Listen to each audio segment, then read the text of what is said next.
ہم آج اپنے گھروں میں آرام سے چین کی نیند سو رہے ہیں بھائیو۔ ہم وہ وقت بھول گئے ہیں جب طائف کے لوگوں نے ہمارے پیارے نبی صلی اللہ علیہ وآلہ وسلم کو تکلیفیں پہنچائی اور ٹخنوں تک لہو لہان کر دیا،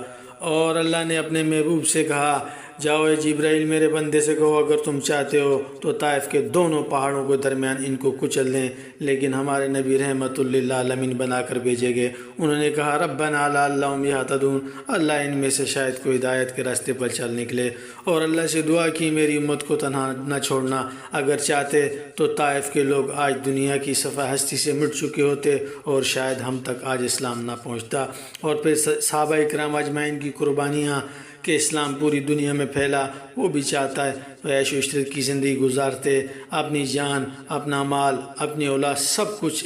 اسلام کے راستے میں جو ہے نا قربان کر دیا، لیکن انہوں نے دنیا کو اپنا ٹھکانہ نہ بنایا۔ انہوں کو پتہ تھا وَمَا الْحَيَاةُ الدُّنْيَا لَعِبٌ وَلَهْوٌ، اور دنیا کی زندگی تو کھلواڑ اور شراب ہے۔ انہوں نے دنیا کی زندگی پر آخرت کی زندگی کو ترجیح دی اور آرام سے گھر پہ نہیں سوئے، جیسے آج ہم چھٹی والے دن گھر پہ 11 بجے تک سوتے ہیں میرے بھائیو۔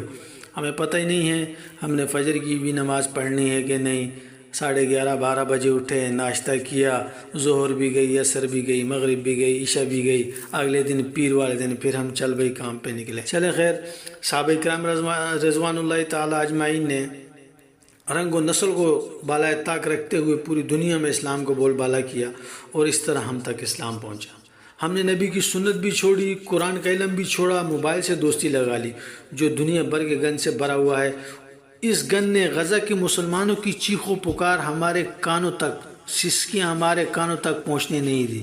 اور ہم نے دنیا کو اپنا سب کچھ بنا لیا ہے۔ قرآن کہتا ہے دنیا دھوکے کی جگہ ہے، ہم نے مان لیا سب کچھ تو دنیا میں، بھلے ہمارے بہن بھائیوں کو مار دو، قتل کر دو، جلا دو، مار ڈالو سب کو، ہمارا ان سے کیا تعلق۔